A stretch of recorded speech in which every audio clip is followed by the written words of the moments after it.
Hi, I'm Jamie, and today we will be doing a review on the landmark history of the American people, Volume 1, From Plymouth to the West, by Daniel and Ruth Boorstin. Don't forget to subscribe.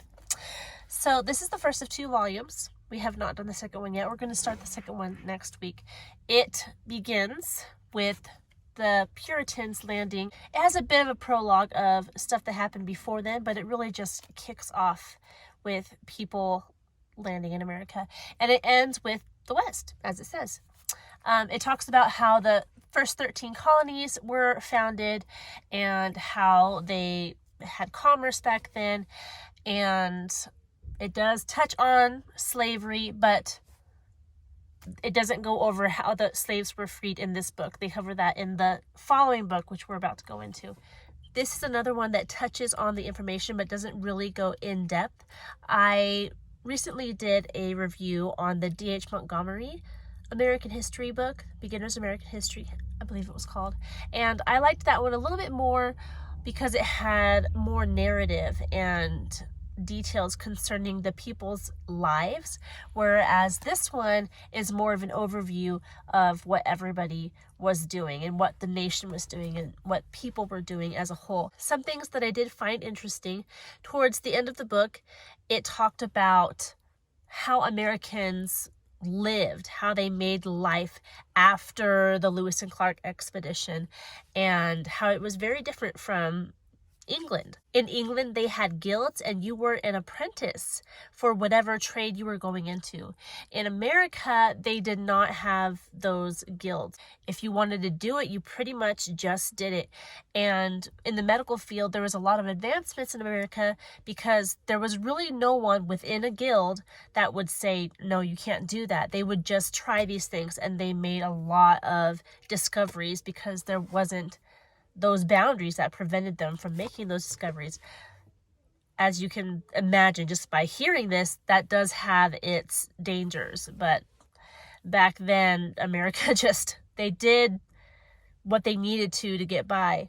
There was one story that my boys and I thought was very interesting. They were on the Oregon Trail, and there was a man that somehow hurt his arm.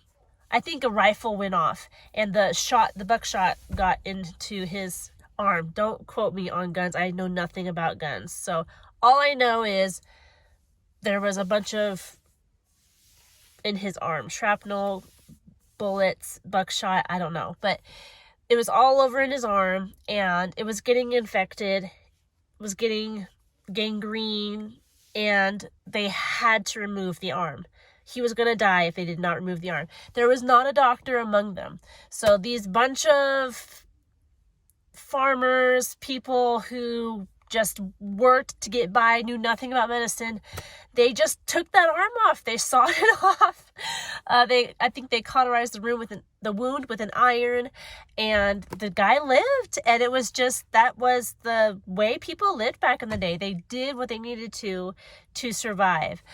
And very different from today, where we have a lot of regulations and we have a lot of opinions everywhere on how to do things. And sometimes things don't get done because there's too many opinions. And back then they just did it. And there's a downside to that too. You know, a lot of people died because they didn't have the knowledge of how to properly deal with these things.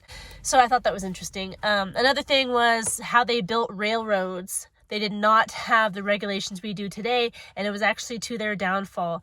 Railroads and steamboats, the way they built them back then was for speed, and they prioritized speed over safety. And people would actually get used to booking passage and sitting at the back of the boat to be as far away from the engine as possible, because it was not uncommon for the engine to explode while they were going down the waterway. One of the reasons the engines did explode is because two steamboats would pull up next to each other, and the passengers would be chanting and trying to get the captains to race each other, which was very dangerous. But they would, and then the boiler would overheat and the engine would explode, and it was just not good.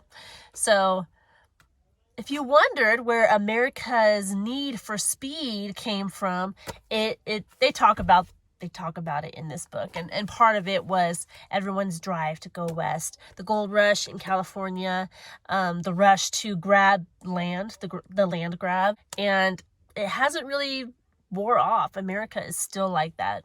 The need just to go fast. Another thing I liked about this book is it does come with pictures. Here's an opening. This is the first picture that it shows, but it has maps, it has flags, it has paintings that are relevant to whatever it is talking about. It just made the reading more interesting. It made it more fun to see the people, to see paintings that were made during that time, to see the maps. It's easier to tell what's going on in a story and where it's going on if you have a map to look at. It is just more understandable that way. I like this book. It was good for what we were using it for. I especially liked reading this alongside the Beginner's American History. They complemented each other. I do recommend it for an overview of the first half of American history. I will hopefully be able to talk to you about the next book that comes after this. That is about all I have for you today. I hope you are doing well, and I will talk to you later. Goodbye. And I'll talk to you later. Bye. That was horrible. Okay.